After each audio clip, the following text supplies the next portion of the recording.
Pumpkin. That was your tail. Good morning. Hi, I'm T. Waldron, and this is my cat Pumpkin. That's right. And I just squished her tail a little, so she's not happy about that. Are you okay? Okay, good. I'm glad you're all right. We're here with a little gratitude with attitude, and we've been on this quest to well, I've been on a quest to be my best self, and you're here with me, so I appreciate you joining me on the quest. It's been rough lately. I've been dealing with some tough topics, so I want to thank you if you tune back in. Thank you. Let's start with a little bit of deep breathing, and we'll calm our nervous system, and then we'll get into the topic for today, for this week. So good morning. If you're just joining us, if I invite you to close your eyes and take some really deep, clean breaths. Good morning, Paul. Yeah. Yeah, so we're going to inhale through our nose. And then hold it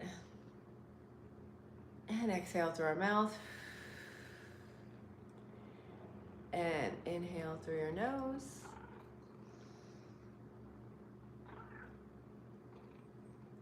and exhale through your mouth. We're going to slow our breath down. With every breath, I'd like you to think about slowing it down, and you don't have to go with my rhythm. You can do your own thing, but I'm just telling you what I'm up to. Inhale. And as we exhale, we're gonna hold the breath out. We're inhaling, holding it in, letting that oxygen go to all our different cells. And exhale, stress and tension. Let that breath stay out. And inhale through your nose. And hold it. And exhale through your mouth. Oh, thank you. Yes, you're doing a very nice job breathing too, Pumpkin. She's purring. Inhale. We'll do one more set each way, and we'll exhale. Do an inhale and exhale again together. Inhale.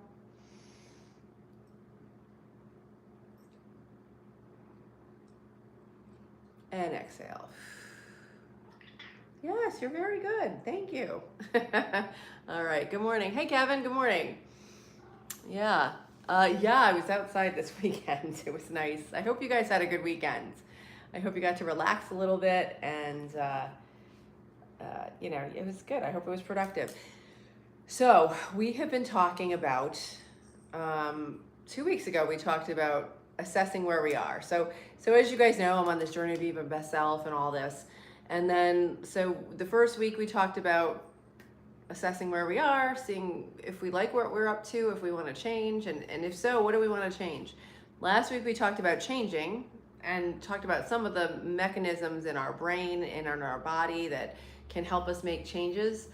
And then this week, one of the ways that actually Dr. Joe recommends is by meditating.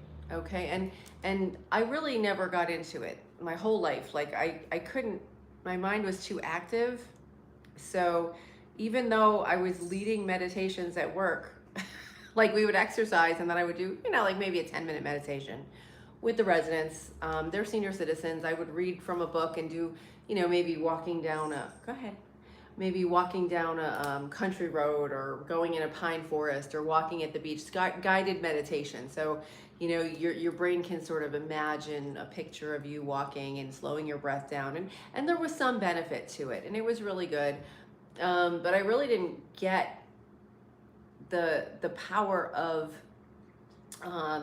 quieting our analytical minds, like training it, because even during those meditations, or even ones when I did them by myself, I'd be making my grocery list, or thinking of all the emails I had to answer, or thinking I was hungry or hot or thirsty or whatever.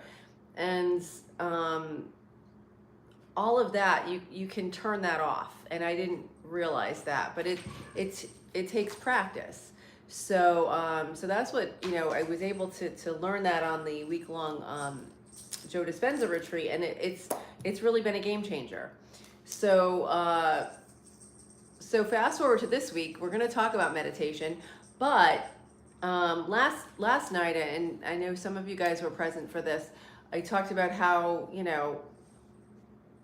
not to fall for propaganda. Okay.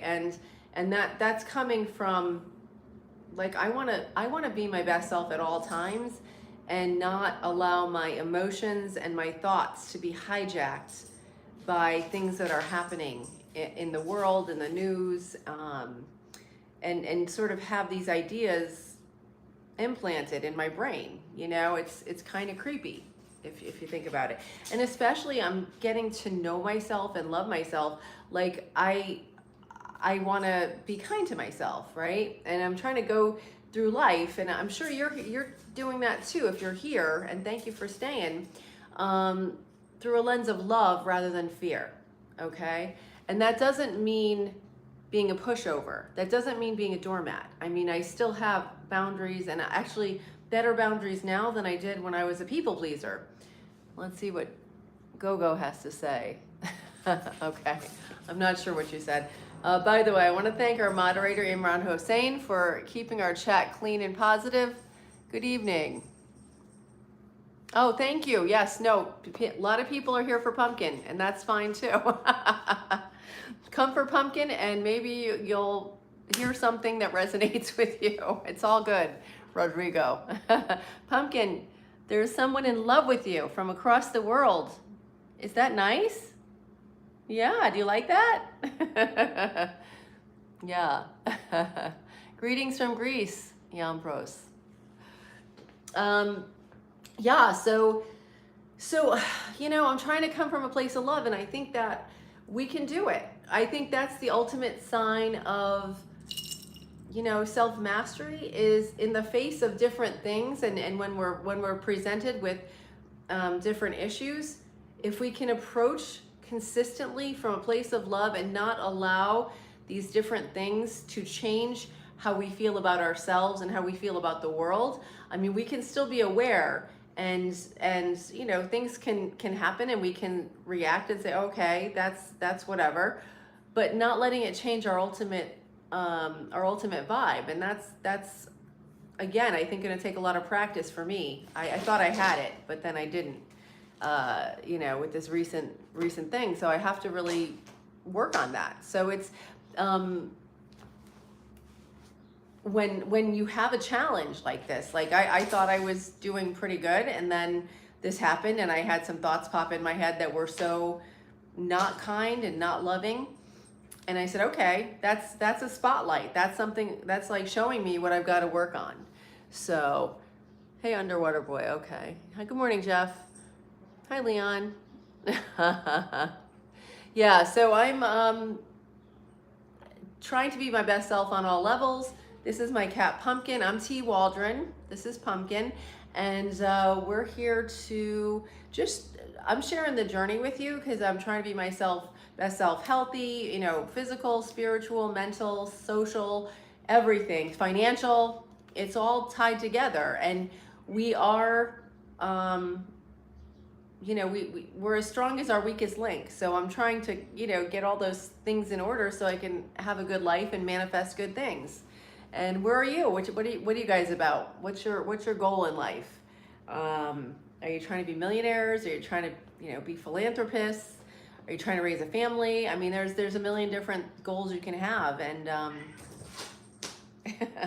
my other cat's goal is to attack my yoga mat. She's doing a pretty good job. Yeah. So today I wanted to talk about love, and basically let you know that once I decided, I said, okay, I'm gonna really focus on love.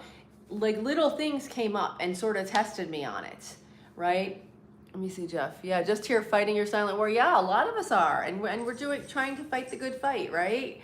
And it's, guess what? Like, no one may ever say you're doing a good job, but you can say it to yourself. So that's what I learned too about self-love, is now and then stop what you're doing and just take a look around and say, what am I doing? Am I doing a good job? You know what? Good job. Pat yourself on the back, because you might be the only person that's going to do it.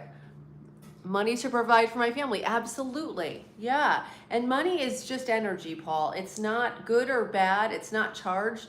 I mean, if you earn it through, ill-gotten gains, like evil or something, then yeah, that's a problem. But if you're working hard and you happen to be well off and you do well, good for you. And I think we all, a lot of us, not everybody, but a lot of us were taught that money is the root of all evil and all this stuff. But that's not the truth.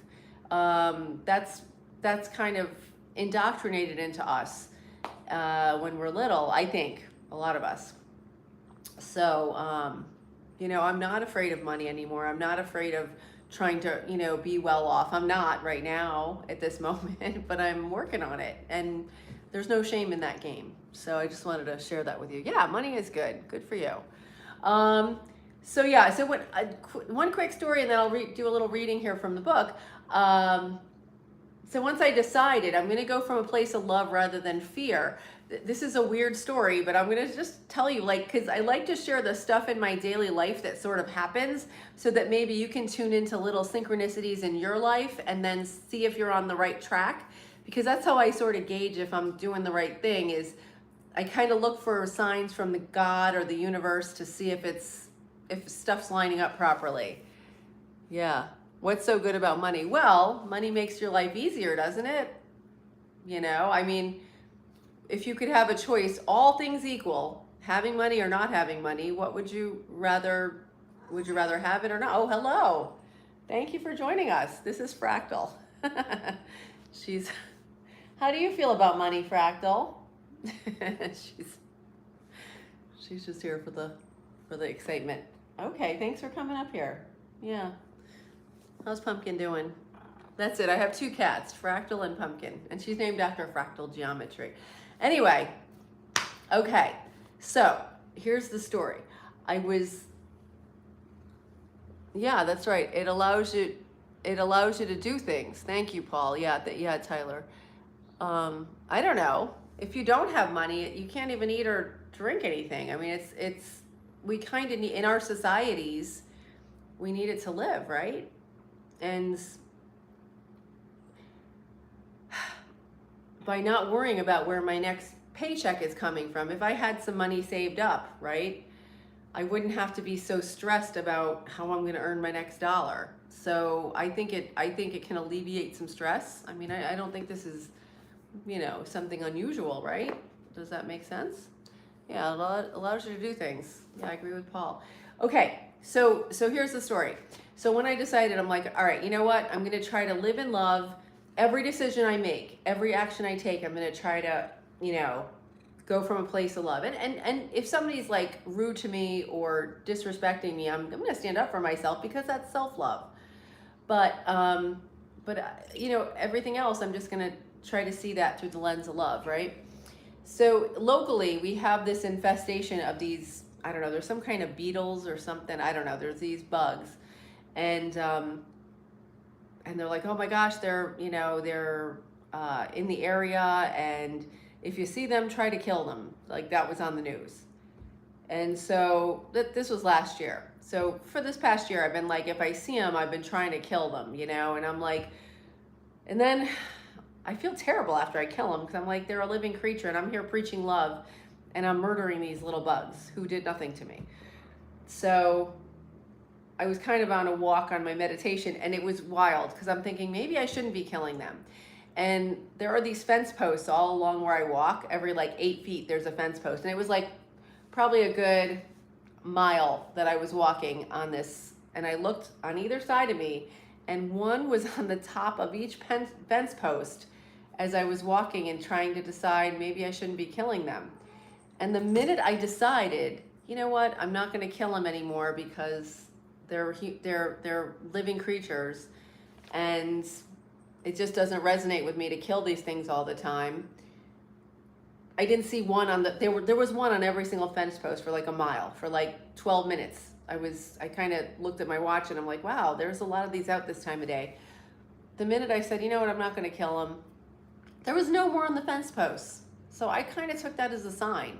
And maybe it wasn't. Maybe it was just a fluke. But I believe in synchronicities. I believe in signs. So I don't know. Let's see what you guys are saying.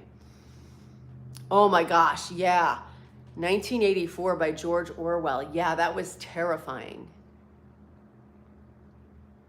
It sounds like you should be in a government office with that being a great euphemism. Wow.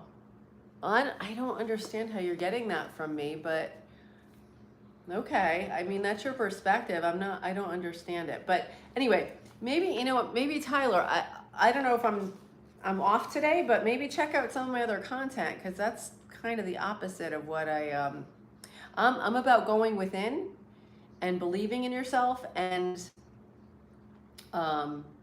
finding your strength from within. You know, we are infinite, we are powerful, we're spiritual, you know, and but we have to go within. We can't look for our what do you call it? Approval from outside. Hi, hi, Tubi YouTube. Good morning. I'm saying you would make a better government than those who are her. Oh, thank you. Sounds like you had humility. Yeah. I felt bad for those bugs. Yeah. Whereas the government sees us as bugs. I'll tell you what. I'm not trusting the government anymore. I've seen too much in my life. So yeah. So my point is, we can all like be our own leaders in our own lives. And that's what this is about. That's what I'm trying to do, is telling you how I'm empowering myself and seeing how you're doing it. Maybe you have some other ideas that I'm always looking for new, ways to do good things and to try to inspire each other. So thank you. I appreciate that, Tyler. Okay. So this is our quote of the day. I know it's a weekday, so I can't keep you too long. This is from the book I'm still reading, Irreducible by Federico Pagin. Okay, and he's a physicist and he's amazing. Yeah, Paul. Time usage and management, yes, is the single most empowering thing to interact with one's own life. Absolutely. Education, oh, beautiful. Constantly investigate, study, and learn. Excellent. Me too. I love that. Yeah, you have a growth mindset. That's wonderful. And like Paul just said, our time and attention, I think those are our two most valuable resources. And then using our time and attention, like Tyler said, to educate ourselves. Awesome. Thank you. That's beautiful. All right, here he goes. As Giordano Bruno expressed, there will come a day when man will wake up from oblivion, and man and women, and people. All right, when people will wake up from oblivion and will finally understand who they really are. I also believe that we have a divine nature, which is our true essence. And our task is to try, quote, to bring the divine that is in us back to the divine that is in the universe. That's Plotinus. And then Federico says, we are potentially infinite beings that cannot be completely captured by any definition, because to define is to limit by placing rigid boundaries around us. Defining requires attributing certain properties and excluding others.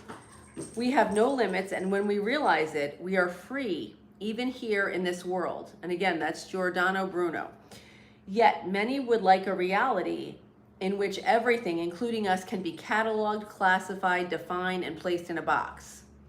That is, they would like reality to be entirely digital, bounded, in which everything is reducible to being either true or false. And here's what he says about that. Let me see. Yeah, critical thinking, absolutely. Yeah, we need to get back in touch with our critical thinking. And then Federico goes on to say, we are not digital and finite. We are vastness, potentially beyond all limits. I know it with certainty in my innermost being because I have experienced it, as described in the introduction in this book, which we talked about many times. So, yeah, so we're infinite.